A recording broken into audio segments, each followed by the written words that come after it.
filling in for somebody. And you were on with me. We were doing Beers on the Table. That's right. The new thing with Drew and KB. We were filling in for them. And when we finished up the interview, I was talking to, I think it was Pipe Bomb, I think it was producing. And I said what a great guy Paul was. And I said, I have 5 of his baseball cards. I said, that's 5 more than you and I will ever have in our lifetime, you know? And so that was a tribute to you. Tip of the cap to you, you know? Thank you. And now he's trying to pawn off his excess. I tried. See how nice it would have been if it was like I was thinking. I'll take him. If I'd have been good, let's just say I'd have been like a Hall of Famer. Like I look at these things like Robin Yount. Like Robin Yount can sell a baseball card with his autograph on it for, let's just say, I don't have it for $100. Right.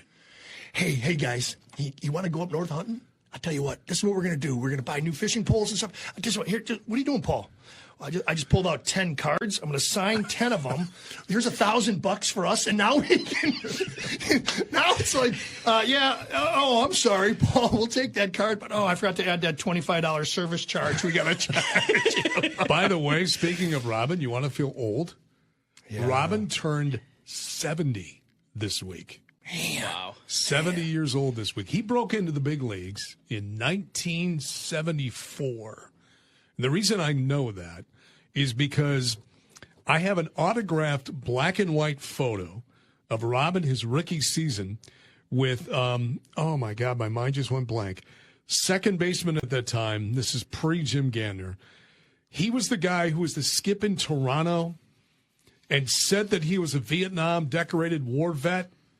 You remember this about 10 years ago? And they challenged him on it. And Tim, my mind just went blank.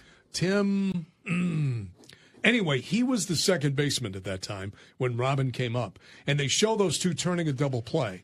But he was the manager of the Blue Jays. Tim Flannery? No, not Tim Flannery. Tim somebody. I'll have to I'll look it up. But anyway, that guy. And so I was just thinking, well, Robin, matter of fact, in my office, I have a Robin rookie card in there. Yeah. Yeah. And alongside my Paul Wagner cards. Alongside those cards. Displayed. So he brings the stack out. I'm sitting in there. He shuffles through it, pulls out the 5 Paul Wagner cards, and he's got the autographed Leroy Butler card. Autograph, by the way. Autograph. All the Packer guys. I'm sure all the Packer, and I'm on the bottom. I'm like, he goes, well, he didn't say this, but I'm assuming we always keep the good ones on the top, and you put Tim that Johnson. Tim Johnson, yes. That's the guy, yes. You put the bad ones on the bottom because they're going to It's like bills. Do you put the big ones on the outside or the small ones on the outside? You pick your poison. But this way, the Leroy Butler cards, et cetera, that are autographed and are valuable, they don't get beat up. Sure. The Paul Wagner card gets beat to hell. So Eric, here's how we'll help a buddy out, okay? When and if we ever do a live show on location someplace, we'll do it as a pseudo, tailgate talk, live show, Paul Wagner autograph session, help his brother get rid of his cards out of his garage signing.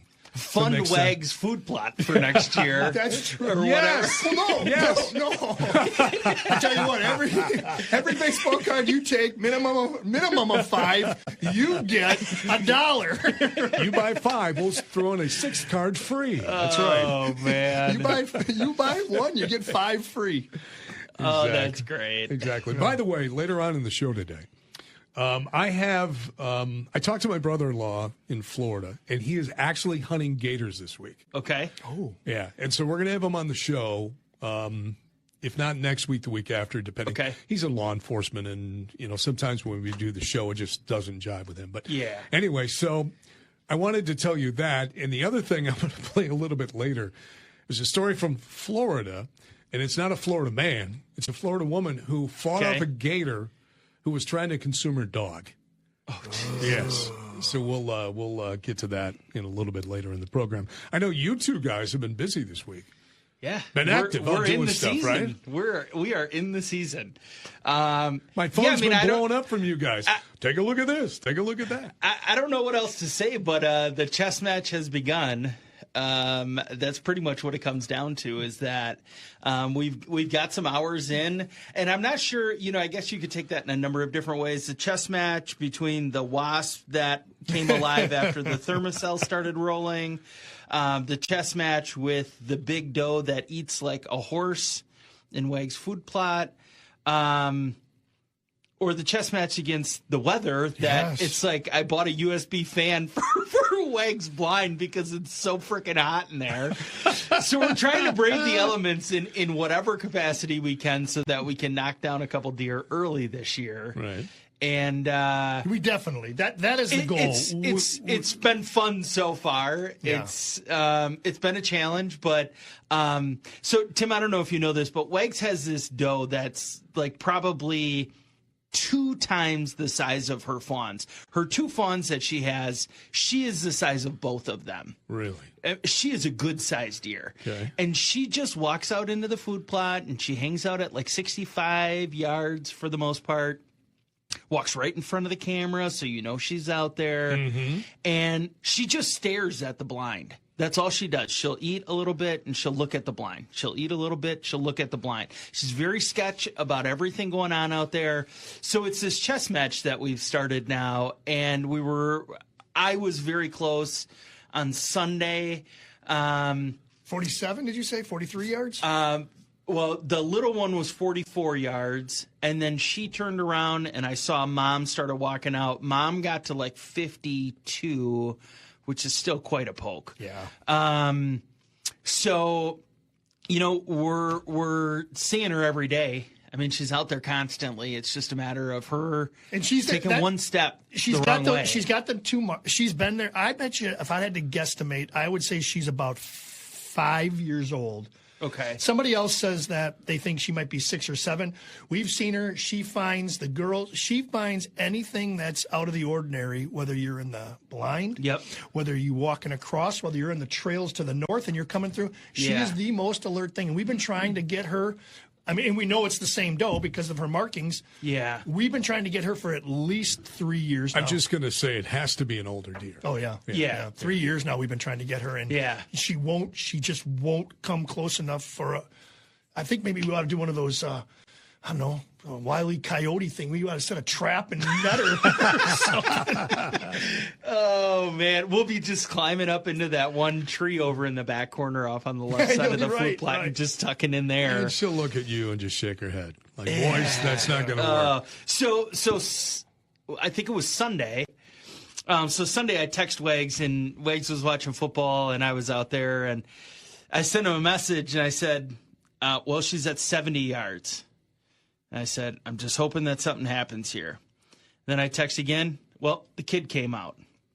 10 minutes later, well, they both have laid down and started taking a nap in the food plot at 65 yards. Right in the shade. So I sent him a picture. The one was a nub. You could kind of see it. That one was laying right out underneath the rope that he's got out there. And then the mama was the full opposite, right on the border of where all the tall grass and everything starts. She was just kind of leaned up against it. I mean, the absolute farthest possible spot in the corner of that food plot. And it's been fun, though. It's fun, though. You're right. And the food plot is, let's just say it's the size of a football field. Right. They stay in that south end zone all the time. All the time. They won't come out. They don't. A couple randoms will come from the north side, but they'll stay in that, just for a football reference, I'll say the 10-yard line and down in the end zone. 10-yard line and in the end zone. Because they know there's nobody down there. Right? Yeah. So we're going back and forth, and we're like, all right, should we get another ground blind, and should we put a ground blind in that corner? What do we have to do to change this up to throw her for a loop? Because, 6 years or whatever, however many years she's lived, she knows that something's not right about that redneck. You know what would help you? A gun? Well, I don't know. I've been hunting with you with a gun. I don't know. That's true. The gun last year didn't help, but now that we what have I was going to say was to get your partner off the couch, stop watching football and get his butt out in the woods with you. I did. So both nights he was out there. He sat the last 2 hours, 2.5, 3 hours it was of the hot. night. So it's funny. So he's like, all right, I'm heading out, keep an eye out for everything in the north end zone, we'll say. And so I'm kind of looking, like 5 minutes later, he's like, I'm here, and it's very hot out here. But that air conditioning was nice 25 minutes ago. Either that or you know what? Here's what you need. You need a good guide, right? You need a good guide. And I think the guy that could do it, it's the guy named Bob who took me right to Wags at the Dock Hounds game. Oh, yeah. Bob knew everywhere to go. He knew everybody, right? Yeah, Bob. So you just need a Bob, Eric. That's what you need. You need a Bob. I know. I'm, I don't know what else we got to do, but I feel good about it. And, it's been so fun. Right. Because I bet if I've sat out there for 12 hours now, say it was 6 hours each day or 5 and 6 hours each day, I bet there's been deer in the food plot for half of that time. Yeah. I bet at least for half of that time. Mm-hmm. So it's not for nothing. I mean, I had the fawn nub buck that walked right in front of me at probably 6 yards. So it is for sure been full of adventure and full of like things to kind of keep you occupied and keep you on your toes, really, because you have to be super careful about how you're moving in there. And I think we learned something that when we turned over the dirt right before I planted, so I turned over the dirt. And we had a camera out there, turned it all over, then planted, seeded, and that fresh dirt. There must have been, not monster bucks. I'm going to say probably in the, what would you say? There was a couple eights in that one. I'd probably say in that 140 to maybe 150 might be pushing it, but like that 135 to 145, 140 inch range. I had probably 1, 2, 3, 4, 5, maybe a half a dozen of them. Yeah, all came in right away. It was like you turned over the dirt, or like you opened up a new restaurant, and the bucks came in to look at it, and they're like, okay, come November, we know where this place is. We know where this place is. Yeah. We know where we're going to go. Yeah. And now they have ghosted the camera, and it's not obviously the October lull. It's so early. It's hot. They're there, but they all came out to check it. And they smelled the dirt. They saw everything. Yep. Walked around. Give me about 1 or 2 days with all of them, and then they were gone. They all know where it is. They all know where I am. So hopefully that's a sign. But we know how that plays out every year. And we talk about this oftentimes, but when it comes to, just if you're tracking deer, fish, whatever the case might be, weather does play a factor. Yeah. And we've been in the roller coaster again. I mean, we had 2 weeks ago, it was cold. Yep. And we're talking about 40s in the morning. The trees, hello, if you haven't noticed, the leaves are changing colors very quickly. Yeah. And now we surge back up into the 80s this week and coming off a couple of days in a row now with rain. So, I mean, it's I think Wisconsin this time the beans and the corn and everything are going to be so confused. I mean, we had those 40-degree mornings, the first part of last week. And for me, my camera's lit up. So we were getting kind of action all the time.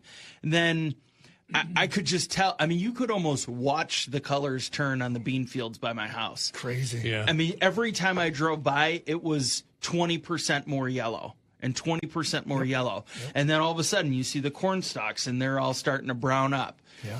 And it was like 3 days, I think, and that change happened.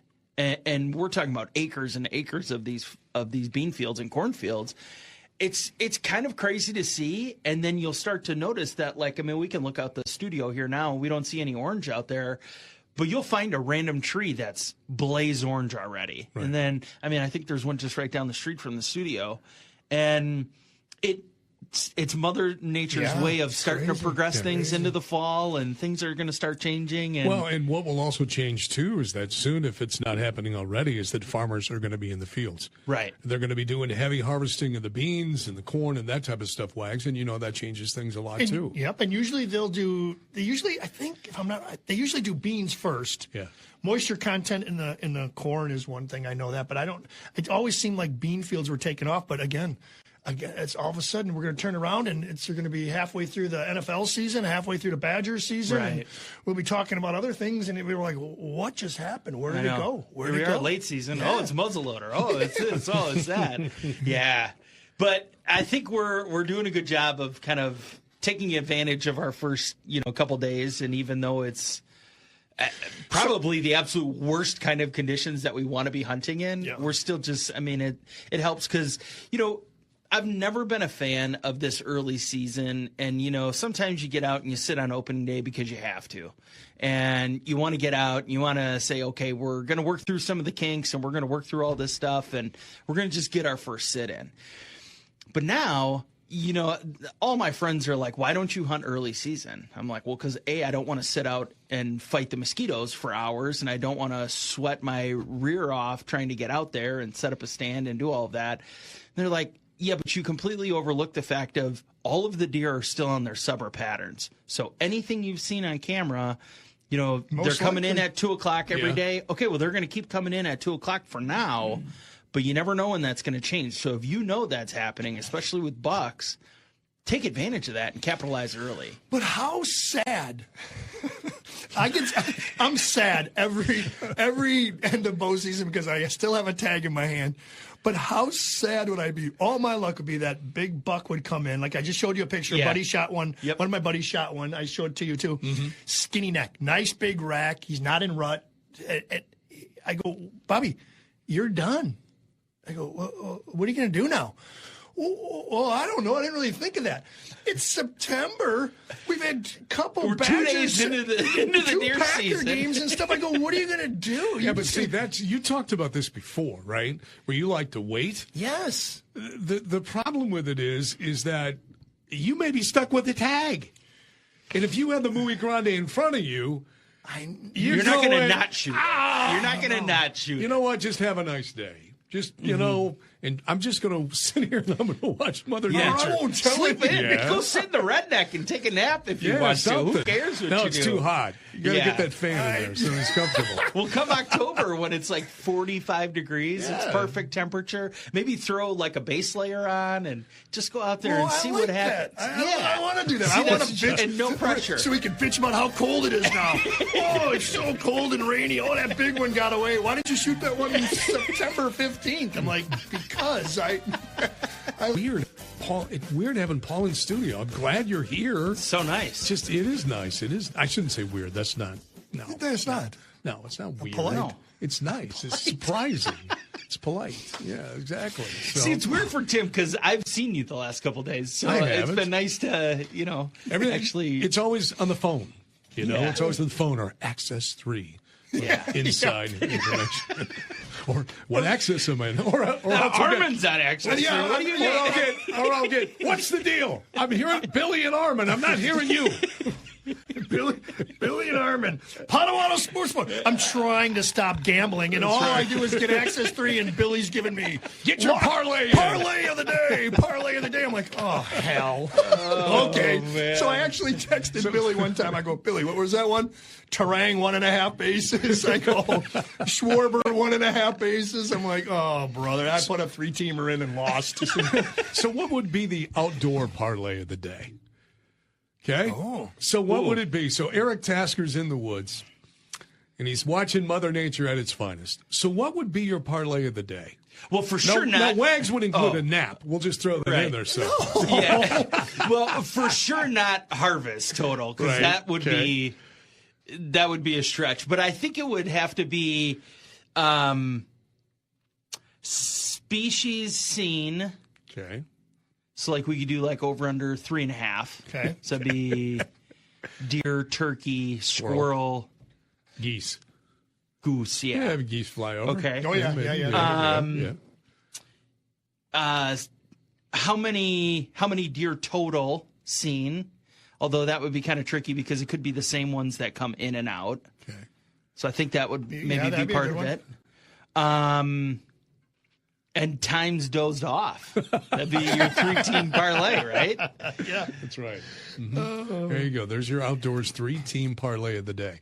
All right, you ready for your no, actually, you know what? Before we do this, I want to back up just a minute. Wags, You and I talked about this before the show. You got something really, really cool going on, and I want to give you some time before we dive into Eric's headlines about what you got going on. Big fundraiser, I understand.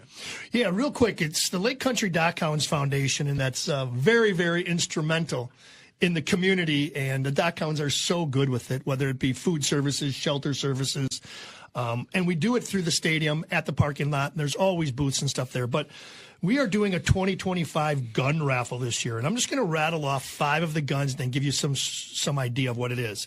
We got a Mossberg 935 mag waterfowl black. We have a CZ Drake 12 gauge, a Winchester SX4 Camo 12, a Beretta A300 Camo 12, and a Frankie Affinity 3 Camo 12. Ooh. All these guns, so the tickets are $100 a piece. Okay. And I'm going to give you my email address. We printed 200 tickets. We have already sold 60 of them. We are in the green, and we are okay. So just for informational purposes, whatever tickets are sold, whether it be up to the 200 or 75 tickets, these guns will be given away. You do not need to be present. And the drawing will be on Sunday, 9/21/25 at WBC Park. So it is quick. It's soon. So if you want to get a chance to get on this, just let me know. $100, and I give you my email address. It's PAUL 111467. That's not my birthday. At gmail.com. Paul 111467 at gmail.com. We'll figure out how to get it. It's the number you wore with the Pirates, the number you wore with the Brewers, the number you wore with the Mets. I wish. No? I wish. No? I wish it wasn't my birthday. I can tell you that much. Okay. But yeah. But again, if you're interested in doing it, we'll make it work. You don't need to be present. I'll shoot you a photo. I'll do whatever you want. And again, great guns to give away. And the fact that the 200 tickets won't be sold. And if we even push 70, I think their odds are really, really good. All right, that's fantastic for a good cause, too. How many tickets you're buying? But wait a minute, you're not going to buy until you guarantee that they work, correct? Yeah. I mean, they got to, I don't know, I need some sort of, there's got to be like a training course that comes with them. Yeah. You know how I am with firearms. There's a money-back guarantee. There's a no-miss policy. That's what it is. There's got to be something there. He's never going to live this down, right? Never going to live it down. All right. Time now for the latest and greatest outdoor news and information. Eric Tasker at the news desk now with Tailgate Headlines. All right, so this week in the headlines, we're getting I can't get over the fact that we're getting better and better at this. It just kind of throws me off that we actually kind of have it nailed, and I'm not. I was nervous because normally they just kind of flow. That one I kind of went, okay, I'm in this now. Wags, like you're in the middle of an inning and you're like, okay, that pitch ain't working. What am I going to come up with? It's totally fine. All right. All right, so Wags, this might be an interesting story for us more so than Tim, just purely because in Oconomowoc there's a lot of white deer, and I don't know if they're piebald deer or they're true albino deer. I've never really seen them up close. I've seen them in fields and all that. There was a story last week that well, first of all, white deer are not albino deer. They have darker eyes, nose, and fur. The albino ones have the pink nose, pink ears. Yeah. I mean, my wife and I, when we lived over by Silver Lake, that if you go past Silver Lake, there's a subdivision, and we would see every year would see 2 or 3 over there.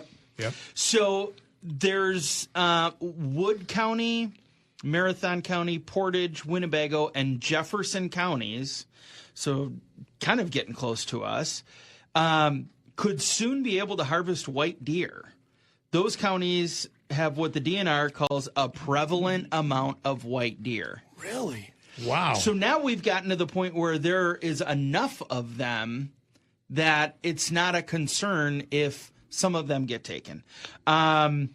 Generally, law enforcement considers illegal white deer to be pure white. However, if there's brown on their head, neck, or tarsals, they're still illegal deer to harvest. Illegal or legal? Illegal to harvest. Okay. Brown on any other spots of the deer make it a legal white deer to harvest. So if there's like on the body, if there's brown, they're legal to harvest. But it says specifically head, neck, and tarsals, which I think is the feet. Right? Tarsals, right where the tarsal gland is. Yeah. Right on the, where you see the during the rut, you see. So what we're seeing is, and it's just a matter of like genetic variations in coat color. These are not albino deer, and there's different grades of leucism and leucistic deer. There's literally deer out there that are cream colored or light tan, and there's this huge gray area, says Pritzel. I know that's Kaz's buddy from the DNR. So there could also be an opportunity for disease transmission from white to brown deer if the ratios continue to change and people aren't able to harvest them. So there's some sort of like barrier currently between the two of them that maybe there isn't any disease transmission there. And then, so what they're doing is that they're continuing to collect reports from the public on the white deer sightings for the past 5 years. They've found 40 counties in the state with white deer now. Wow. And there's 42 or 47 counties. Well, the interesting thing, too, is that everybody who had a sighting thought they saw something really unique in albino deer. And now. And it's not. Not as much. Not as for much, sure. No. So, so that'll be interesting. That'll be an interesting story just to see how that ends up playing out. I mean, they haven't made any decisions. There's still counties where the deer are considered a novelty, so that's why they're kind of looking at those 5, I guess, specific counties right now, just to kind of take a look, because that's where they have the biggest population of them. Let me ask you guys this, okay? You're in your stand. We'll say it's the Bowseason, and a good-sized white deer, as you described it, walks out in front of you. Are you shooting it? And let's say, Eric, it's in 50 yards instead of 65. 40 yards, you make the distance. Are you? Because for me, I would be so taken aback by seeing it. I think I would just be my brain would scream, kind of in amazement. You better not shoot that, because I'm thinking it's albino. I'm thinking it's something. Yeah, I think that. Yeah. I just saw that. I'd probably shoot that one. That's a ghost deer. Yeah, I think there's just so many different things that go into it. Where's the brown coloring, or is there is it actually? Does it have a brown note? It's like it's just too many things, and I'd rather not get in trouble for it. So I guess I would probably not. Are they saying it's going to be an extra cost? Is there a certain? I don't think so. Is it a drawing? Is there going to be a drawing? There, so so you wouldn't shoot and then ask questions later, right? Correct.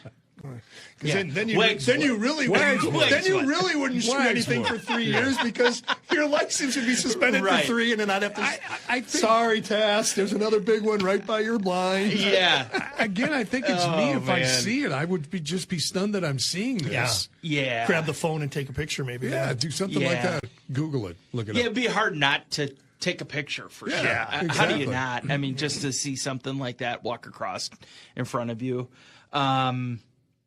But yeah, I don't know. So it'll be interesting just to kind of see, but they're starting to talk about it. So it would be interesting. Okay, so if there's 40 counties in the state that have these, white deer, what do they actually anticipate that number of the population to be? That would be interesting to know. If they think that there's enough, what do they consider enough to begin harvest? That they're considering harvesting now.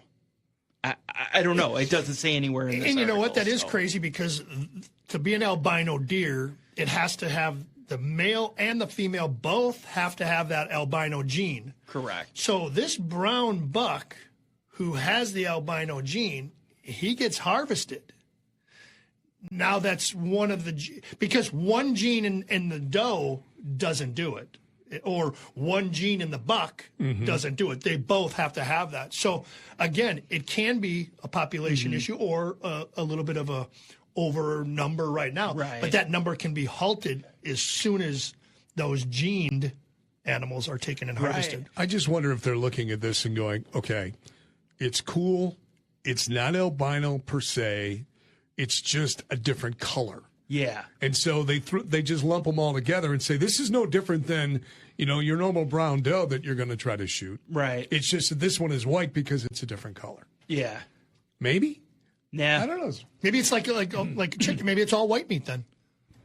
I don't know. Well, it's just like, chocolate milk from brown cows. Yeah. No, that makes sense. That makes sense. That's not real? Oh, come on. My girls used to think and that. I thought you really wrote that letter. Yeah. Oh, Dad, there's a brown cow. Should we get some chocolate milk? Let's get some chocolate milk. Yes, chocolate milk comes from brown cows, boys.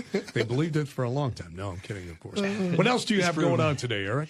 That's my actual only big story. Can I get the Florida story? Are you guys ready for this? Yeah, let's do it. Okay, all right. So I had mentioned at the beginning of the show today, my brother-in-law, Alan, is hunting alligators this week. We're going to have him on the show soon to talk about that. So this story today from Land O'Lakes, Florida, caught my attention. Here's the headline. Florida woman fights off alligator to save her dog. Florida, in fact, one woman went above and beyond to save her dog from an alligator. She even punched the gator to save her furry friend. Chris Hurst spoke with the woman about her heroic efforts. Lazy slug.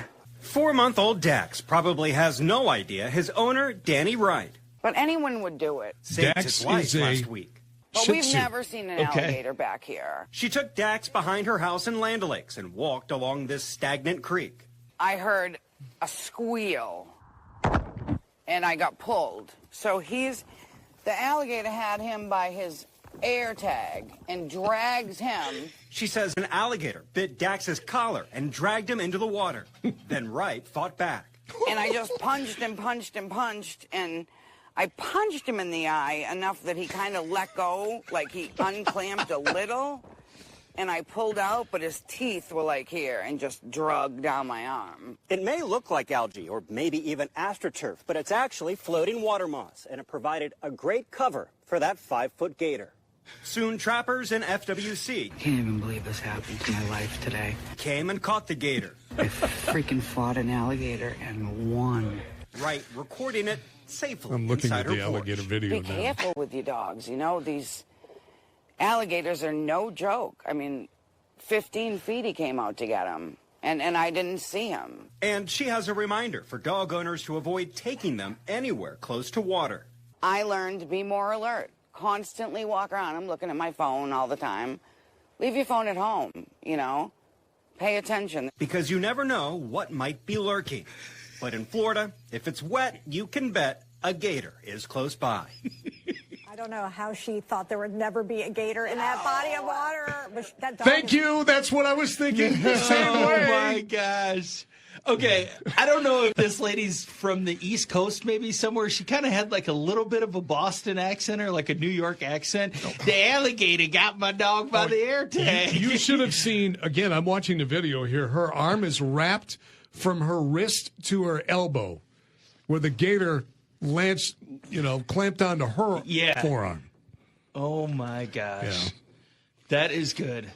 Okay, Florida- well, thankfully, a we don't Florida have woman. to worry about that Yes, here in the there state. you go. Mm-hmm. So I've been on golf courses in Florida with my family several times, and you'll see the gators there. And you may hit a ball that's kind of in that direction. questionable eye. Yeah, and you walk over there like, I'm not afraid of any gator. All of a sudden, one of my family members come up Yeah, behind until me. the They go, eyeballs come out. They'll go, nah, it's just a golf ball. Let it go. Let it go. Yeah, there's more of those at the pro shop. Yeah, we can get more at the I pro don't think shop. it's worry. Yeah, I wouldn't worry about it. Yeah, so there you go. Oh man, All right, so that was the first time, maybe the last time, that I bring a hard-hitting story to these shows. that was But good. No, it rounded was out the good. news segment. That was good. perfect. Okay. Another news hit real quick is when bear season opened with, we were talking about temperatures. Yep. So I was talking to the guys up north, and again, it is halted their harvest of bears as well. Is that the video you sent us? Yeah. This week? Yeah, a couple pictures of where he was sitting, and then there was again they were heavy at the end of eight.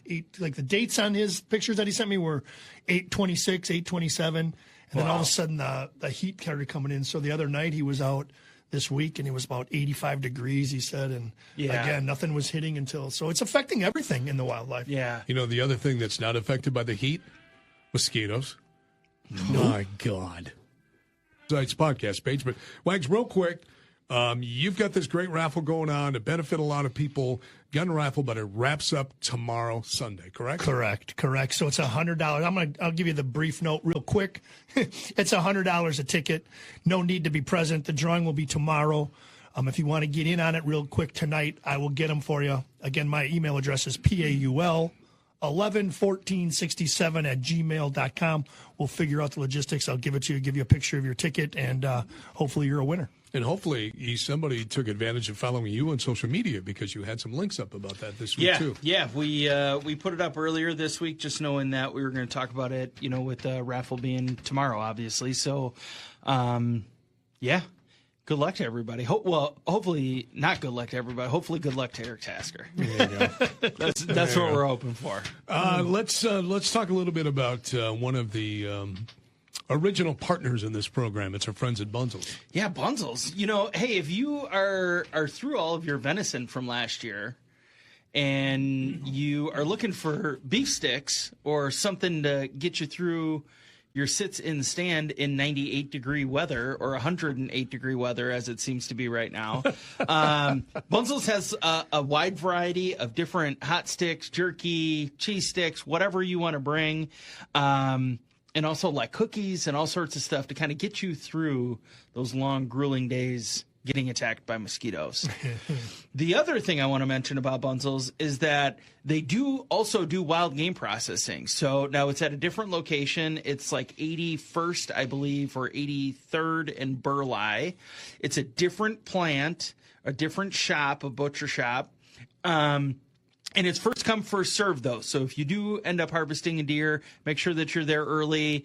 You'll see the line of vehicles around the corner of the shop, and so they do that. If you do have a specialty brat or something that you really love of theirs, they can do all sorts of stuff with your venison. So if you want to get it ground up, turn it into brats or hot dogs or chops or whatever you want to do, they can do that for you. And as always, they're doing that again this year, but they kind of do it on a first-come, first-served basis.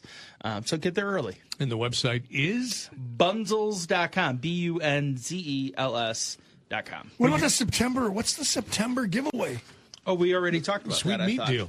No, you didn't. You didn't. Talk about that. No, I forgot. You forgot about the sweet meat deal. Yeah, the September meat deal is a whole pork tenderloin, 2 homemade Italian sausages, a whole or cut-up chicken, a pound of ground chuck, and 2 chicken patties. Beautiful.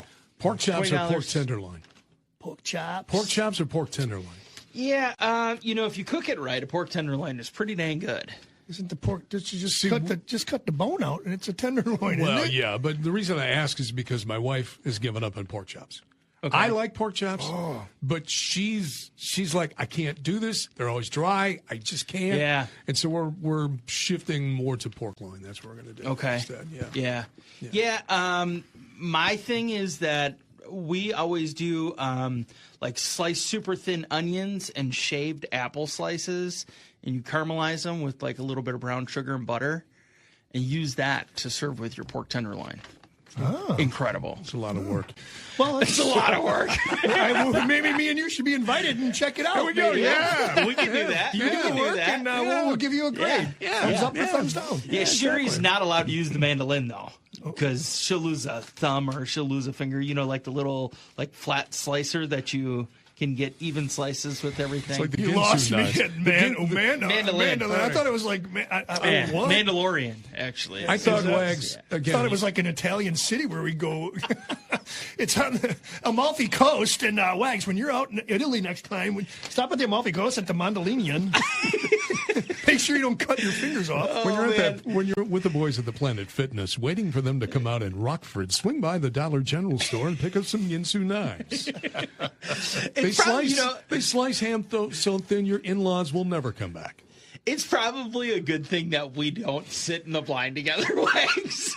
We did that first time that I came out turkey hunting with you, and I just remember you start using the box call, and you're like, I don't know what the hell I'm doing, but sometimes they come out. So that explains Milford Hills. You guys walk side by side. We should have reversed the order. You should have been in the end, and I could have been like the hall monitor in the middle, just like middle school. You two need to keep it down over there. Oh, my God. Probably I'm probably scratching him. Probably, turkeys, stay away. Stay away. I'm probably giving him like an SOS. And I'm like, we think they should be coming in.